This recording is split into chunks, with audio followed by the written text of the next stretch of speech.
from the lucid fringe. Ravings from the lucid fringe.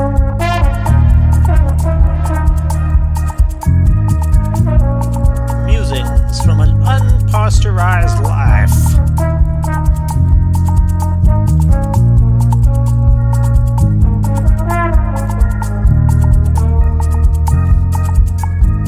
Improvised on the front line of love and beauty. Welcome, I'm Semeric Yarrow. This week on Ravings from the Lucid Fringe, episode 46, Unwrapping of the Present, Life Dimensions number 5, Sensory Gifts. Presence is a dive into the senses, and for me that's often oral in origin, although others may have other entry points. Of course, sight is all-pervasive, but tuning into the impacts on the ears helps me wake. Maybe that's linked to the rhythmical pulse that keeps us moving through life, or to the fact that everything comes from sound, or at least from vibration, which comes with pitch. I'm writing this listening to the chatter of a bird in a tree above me, hearing the shout of kids on a sports pitch and a piano being enthusiastically battered. The ears take us unavoidably out into the world around us, become our guide to where and when we are now. Then there's busy movement all around, as I start paying more attention to the visuals around me, to the narrow spectrum of colours I see, to the forms of light flickering through the leaves on the trees. Sight is a sense we can play with, though. Thousands of eye movements in every moment combining to craft the moving images we get until we blink or even close our eyes tight. Of course, that redness of the back of the eyelids is a sign that sight hasn't been switched off so easily. Does bringing down the shutters make us less present? Most meditation techniques insist on closed eyes, so clearly that can't be the case. What eyes closed does mean is a deeper drop, less stimuli, so that we can at least become more conscious of those internal things that distract us from presence. Thoughts, for the most part. How do we calm them down so we can have greater awareness of what's going on beyond the false historical ego drama that they play out? And without doing the other thing that closing eyes can lead to, taking us off into imaginative dream states or the pleasant zoning out of deep sleep. Dreams are of course a whole other version of presence. Lucid dreams might just be the most present anyone gets, but dreaming generally is a reminder of the elasticity of time and the present moment. Clearly, someone in REM dreaming state is usually not aware of themselves on the bed asleep, though it is a feature of those in raised senses of presence, states of consciousness, able to get deep rest while also knowing consciously that that's what's going on. Questions of presence are deep questions of the nature of reality. What is more real, more happening right now? That journey up the dream state mountain, or the comfy blanket and hot water bottle that my skin continues to sense for me? Touch is one of those sensations that draws us in to a deeper presence if we let it, if we focus on it, if we breathe into it. How much can you feel? Because the act of touch is that of feeling. We do it physically with the enormous contoured and differentiated territory that is the skin, and of course it has the potential to wake us into greater presence with all the delicate, sensuous and sensual exposed areas of our bodies. That's a little perplexing given that the hidden heart is also regarded as the centre of feeling. There's a mystery worth investigating in this linkage between the sense of touch via the skin, filling the world, and the emotional feelings we conjure up inside us. We have greater sensitivity the more presence is brought to the touched area, by us or, of course, by the sensitivity of the one giving us the touch experience. the magical crucible of mutual touch, of limbs or lips or other externalized parts of us finding contact, takes us into entirely other states of the present. Touch is clearly one big area for the senses and for feeling stuff, and we know it's got to be more than the surface sensations which we often zone out from. If we were constantly alert to everything our skin knew intimately, we'd probably go mad. Though the things we really pay attention to in our touch, as experiencer or as deliverer of touch sensations, wake us up a lot more to the moment, to an expansive quality that is often hidden from us, potentially to the infinity of the moment, to the deep magic of right now, which might be a world we'd never expected.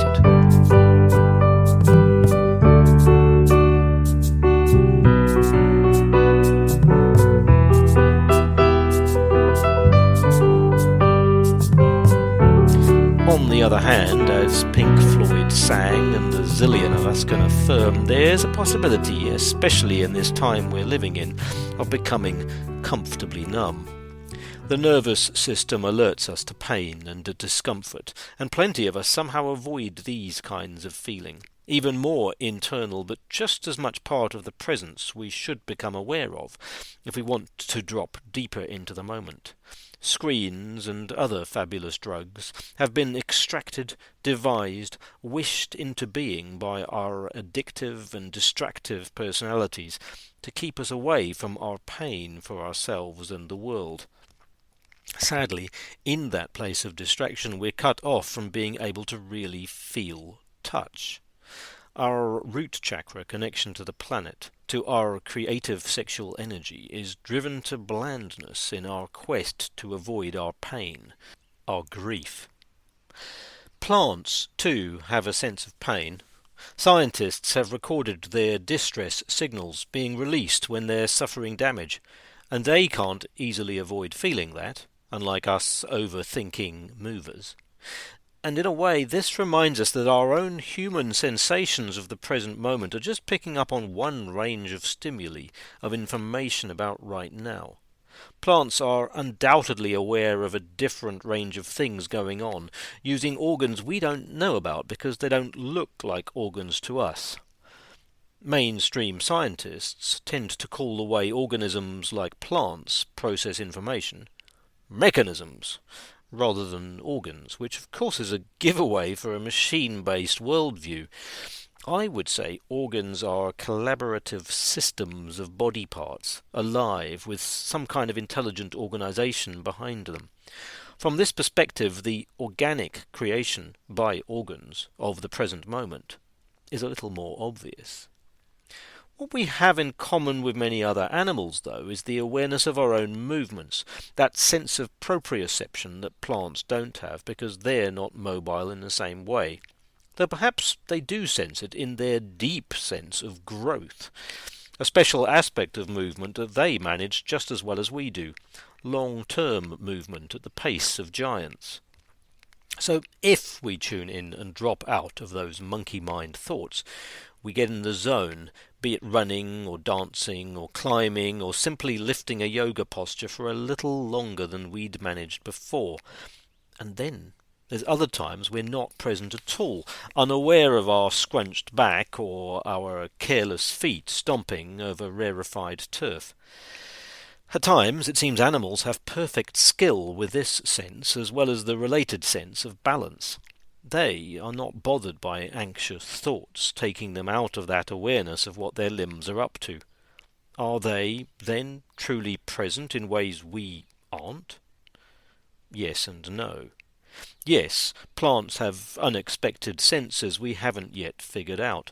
Their communication methods and their surprising reaction to information like changes in the climate, which we don't have in the same way without complex scientific equipment, give this away. But so do animals. Birds have an extra awareness of magnetic fields, it seems, that aids them in flight, a mysterious opening to an aspect of what's happening right now that we are cut off from. Even in the senses we share with animals, we're cut off from high pitches that dogs hear, from colours that bees can see, and it takes people with special olfactory skill to pick up on half the aromas sending most animals wild. Smelling our pheromone perfumes might make us more animal, but does it make us more present to the present, or more susceptible to being deluded? Animals don't mix speculative emotions and thoughts into their experience of these things. If that thing smells good, they're going to eat it, though we might conjure up feelings becoming thought texts of guilt or love if we smell the same thing, and probably not even realise that a smell set us off. Some of us are far more sensitive to bad smells than others, though, or even more discerning around the range of smells on offer in a moment. The picture of now can be made fuller with a nose that maps scents. But of course, we humans don't have a word for this. Maps and pictures are visual. But the sense world that gives rise to our present experience is certainly very varied and affects the way the moment opens up to us in different ways. Many of our gifts are sense-related. We can come together to create a fuller picture of the present moment, or we can stay within our obviously limited individual perceptions. Paradoxically, the present is always a paradox. The more we develop our inner reflective appreciation for what's happening, the more we can reach out to discover and uncover what we're missing that another being might help us know about.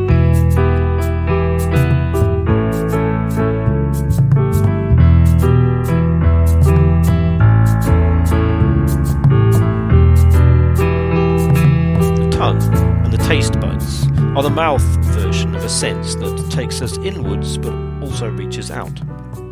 Visuals, smells, music pulsing and taste. Welcome to the machinery of fast food, or indeed any restaurant aiming to attract custom.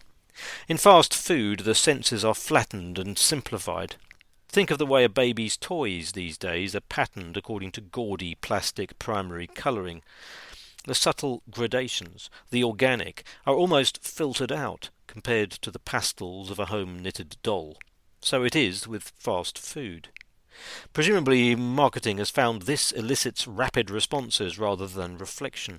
It also undoubtedly is a marker of overstimulation. When I go to the ice rink or the bowling alley, it's with this sensual pounding as a background, with a milkshake that pounds my tongue with more sugar than my ancestors would have had in a lifetime. There was a time when European aristocrats were proud of their black teeth, showing they were elites who could afford to rot their teeth with the stuff.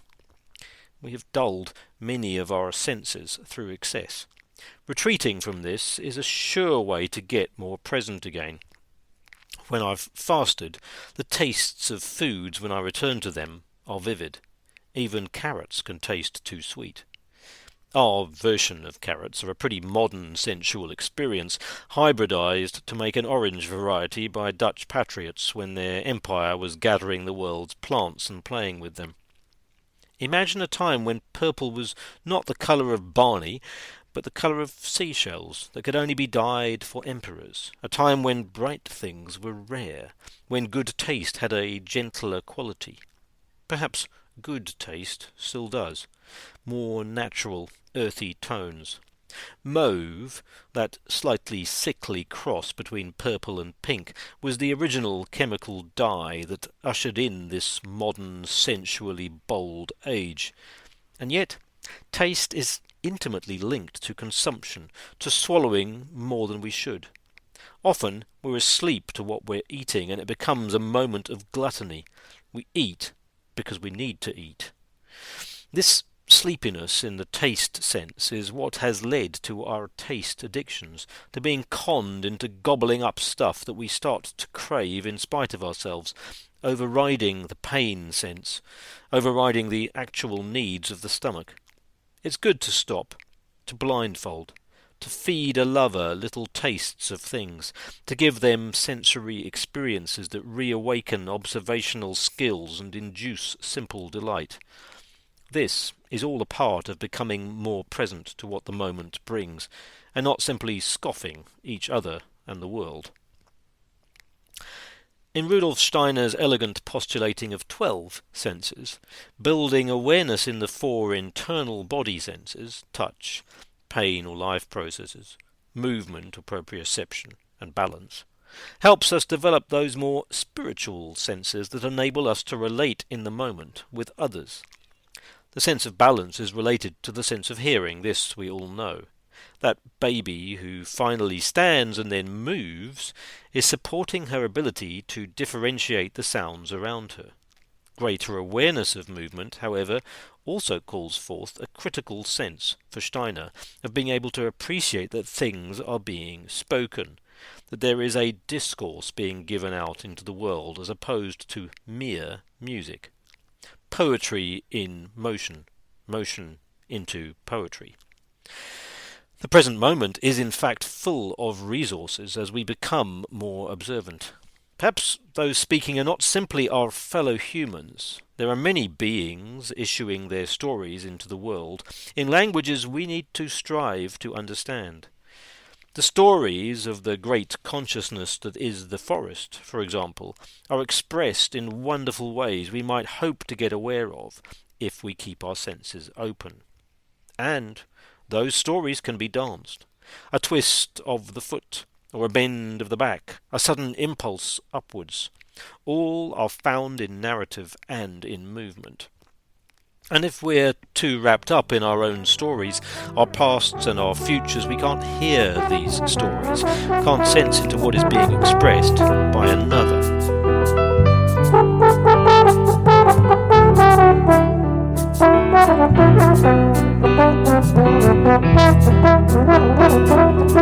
Rather critically, Steiner also claimed that the sense of pain and discomfort is vital for connecting to a sense of thinking and conceptualization. Breaking that down, what he's talking about is an awareness not just of the fact that somebody else is telling a story, is speaking words and phrases, but that they are sharing real meanings that we can grasp at. Understanding the perspective of another, what their beliefs are, their world views. This becomes less and less possible if we numb ourselves to our own pain in our bodies, our own pain for the world. Interior awareness naturally develops exterior empathy. The most grounded sense, Steiner notes, is the sense of touch, and the most externally focused sense ultimately is a true sense of the other person, of the other consciousness, which is only really accessible if we quieten down our own narcissism and listen, see, smell, taste, feel deeply who is this person I'm meeting. Their relationship is intertwined, of course. Touch is primal, and so many traditions have been wary of it, abstracted away from healthy tribal practice. Men have written books and scriptures to prevent too much touch happening, even if the instinct we have is to know that tactile experiences are vivid. They are literally visceral, and they become more real, more revealed, more present if we let them. But also, too much touch happens between people without one actually sensing the other. It happens selfishly, without that quietening that allows the other to flower, allows us to be truly present to this other person. If we can be, we can meet them by experiencing them through all our available senses. And cute as Steiner's elegant schemata is, there are actually far more than 12 senses. The more we become present to his 12, I suspect, the more we will realize what other channels of perception we have, what else we can be awake to in the world. The gorilla suit experiment is the best known example of people being focused on another task and therefore not acknowledging other surprising information coming into the senses. In this case, someone crossing a basketball court in a gorilla suit, apparently completely unnoticed, when the participants in the experiment were focused on the ball. Often, of course, we need to filter such information. Perhaps the question about how to get more present is more a concern about how to focus on what's really important. Big picture or key point of focus, but also how to expand in a way such that what we focus on is aligned with what our soul truly calls for from this moment. May our actions be for the highest good of all, as many a prayer would have it. Selecting the kind of momentary information that is most useful for this kind of result is undoubtedly helped by a few methodologies. Ascetic practices, like withdrawing from certain senses and actions, closing the eyes, stopping food, deliberately facing cold and other discomforts, are actions taken often to awaken the senses more to the call of spirit, to clear the clutter, so that we can see, hear, smell, taste, touch, vibrate with the universe's call in this very moment. But then, so are ecstatic practices and actions. Dancing takes me far more towards the knowledge of what movement to make next. There are foods, drinks, forms of sensual touch that make a more vivid life available that feels fully true and beautiful. A sensual touch that awakens me to the presence, right here, of my lover that is the universe. For ultimately, it is love, again, that tells us we're present. It's painful to recognize when we've not been, so we might foolishly stand our ground and try and justify the past, but when things align, it's easy to see and love the beings we're with a depth that is about now, not about where we might both be in the years to come. This is where those feelings come from, those feelings of bliss that are a deep sign that we're in the moment and in love with life around us, and it's good. That becomes much easier to access, in principle, if we haven't left trails of unprocessed junk around from the past that has looped into our minds and round as undigested stories that prevent us seeing who and what is actually happening before us. Ghosts of all kinds get in the way of hearing the song of now. Anxieties about the future, too, cause fluff in the mirror, as I picked up on in my last piece on this temporal trajectory. The work we do with the past and the future, getting it moving, frees up this now space to show us its truly fluffy feathers. Most of the conflict our world is currently stuck with is about deep grooves of resentment that have to do with something long gone, or dreams of future happiness that prevent a joyful gratitude for now. So, pause once more. Take it in, as much of it as you can. Take us in. Take yourself in. We are magnificent. We're worth it. We are this moment. What an extraordinary present to unwrap.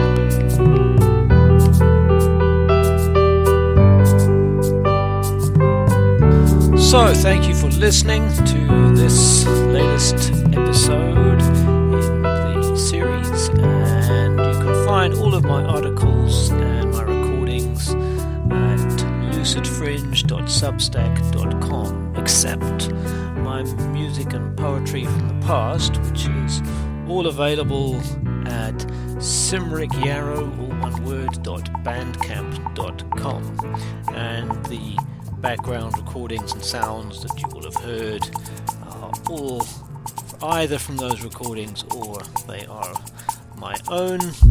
Please do give this a rating if it's on your podcast app. Please spread the word if you enjoy what you hear, and if you want to give me some feedback or commentary, of course I'm very open to that.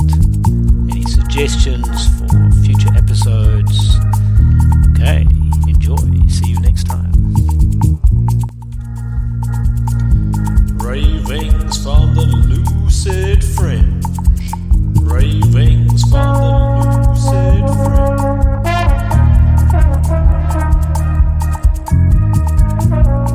Musings from an unpasteurized life.